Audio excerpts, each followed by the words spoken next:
Hello అండి, welcome back to my channel Ramya Madhavarao. ఎలా ఉన్నారు అందరూ? ఈరోజు అయితే ఇంట్లోనే రెస్టారెంట్ స్టైల్లో మంచి ఫ్లేవరైజ్గా మీకు స్వీట్ కార్న్ సూప్ ఎలా చేసుకోవాలో చూపిస్తున్నాను అండి. ముందుగా అయితే మనం ఇంగ్రీడియంట్స్ అన్ని ప్రిపేర్ చేసి పక్కన పెట్టుకోవాలి. స్వీట్ కార్న్ పక్కన పెట్టేసుకోవాలండి. తర్వాత చిన్నగా తురుముకున్న వెల్లుల్లి అండ్ కొద్దిగా క్యారెట్ ముక్కలు, కొంచెం ఉల్లిపాయ ముక్కలు, కొంచెం కొత్తిమీర, ఇవన్నీ ముందుగా పక్కన పెట్టేసి ఉంచుకోవాలి. తర్వాత ఒక 2 స్పూన్స్ అంతా, హాఫ్ బౌల్ అంతా మనం స్వీట్ కార్న్స్ ఉంటాయి కదా, అవి మిక్సీ జార్లో వేసేసుకొని కొద్దిగా వాటర్ వేసుకొని ప్యూరీ చేసి పక్కన పెట్టుకోవాలి. తర్వాత ఒక బాండి పెట్టేసుకొని కొంచెం బ్యాటర్ వేసుకొని అది కొంచెం కరిగిన తర్వాత ఈ ప్రాసెస్ అంతా మనకి ఏంటంటే సిమ్లోనే జరగాలండి. మనకు కొంచెం కూడా బర్న్ అవ్వద్దు. సూప్కి ఇలాంటి ఫ్లేవరైజ్ అంటే మనకు అది కొంచెం కూడా బర్న్ అవ్వద్దు అనమాట. అప్పుడే ఆ సూప్ ఫ్లేవర్ బాగుంటుంది. ఆ బటర్ అనేది కొంచెం మెల్ట్ అయిన తర్వాత మనం ముందుగా కట్ చేయించుకున్న వెల్లుల్లి వేసుకొని అవి కొంచెం వేగిన తర్వాత ఈ క్యారెట్ ముక్కలు కూడా వేసుకొని అవి వేగిన తర్వాత మనం ఉల్లిపాయల ముక్కలు వేసుకోవాలి. మీకు ఒకవేళ స్ప్రింగ్ ఆనియన్స్ ఏమైనా అవైలబుల్ ఉంటే అవి యూజ్ చేయండి, ది బెస్ట్ ఉంటుంది ఫ్లేవర్. ఇంకా నాకైతే అవైలబుల్ లేకుండా అండి, అందుకే నేను ఓన్లీ ఆనియన్ యూజ్ చేస్తున్నాను. చూస్తున్నారు కదా, ఇవన్నీ వేగిన తర్వాత లాస్ట్లో మళ్ళీ ఒక 2 స్పూన్స్ అన్ని స్వీట్ కార్న్ ఉన్నాయి కదా, సో అవి వేసేసుకోవాలి.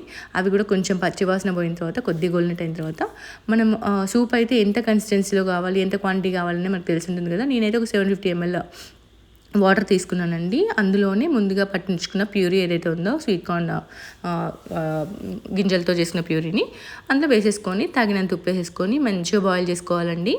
మీరు ఒకవేళ ఇంకా స్మూత్నెస్ కావాలి అంటే ఆ స్వీట్ కార్న్ ప్యూరీని బాగా స్మూత్గా పట్టేసుకోవచ్చు. నేను కొంచెం లైట్ స్మూత్ చేశానండి, మరీ బరకగా కాదు, మరీ ఓవర్ స్మూత్ కాకుండా నార్మల్గా పట్టాను. చూస్తున్నారు కదా, ఇలా తగినంత ఉప్పు వేసుకొని దాన్ని మసలనివ్వాలి.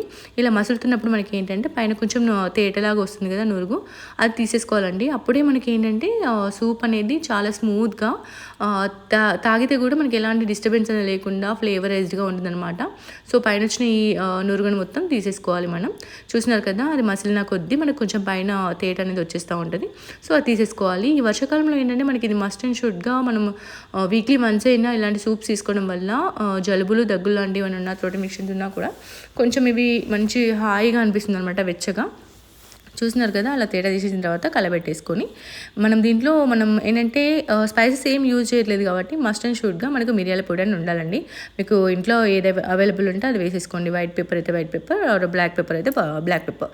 నేనైతే ఇంట్లో నాకు బ్లాక్ పెప్పర్ ఉండేనండి, సో నేను అవే దాని చేసి వేసేసుకున్నాను.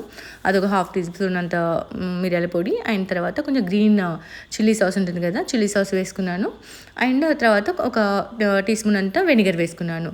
ఇవి మస్ట్ అండ్ షుడ్ అండి. 3 ఉన్నాయంటే మనకి సూప్ అద్దరిపోతుంది అనమాట.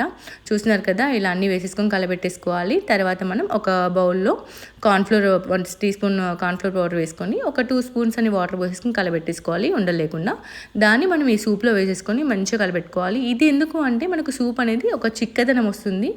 దానివల్ల కన్సిస్టెన్సీ మనకి తింటుండే కూడా మంచి ఒక ఏమంటారు స్మూత్నెస్ ఉంటుందన్నమాట. ఆ అరోమా కానీ ఆ ఫ్లేవరేజ్ కానీ ఏడ మిస్ అవ్వదండి. మిరియాల వల్ల మంచి ఒక చిన్నపాటి ఘాట్లా ఉండేసి చాలా బాగుంటుంది. బయట మంచి చల్లచల్లగా వర్షం పడుతుంటే లోపల మంచిగా వెచ్చగా మనం ఈ సూప్ మంచిగా ఎంజాయ్ చేయొచ్చు. చూస్తున్నారు కదా, ఇలా మంచి కలర్ఫుల్గా మనం ఇంట్లోనే మనకు నచ్చినట్టుగా కార్న్ సూప్ అనేది తయారు చేసుకోవచ్చు. మీకు నచ్చితే లైక్ చేయండి, షేర్ చేయండి. మరిన్ని వీడియోల కోసం నా ఛానల్ని విజిట్ చేయండి. వన్స్ కొత్తగా చూస్తే మాత్రం సబ్స్క్రైబ్ మై ఛానల్ అండి. చూస్తున్నారు కదా, సూప్ కన్సిస్టెన్సీ అద్దరిపోయింది. Thanks for watching.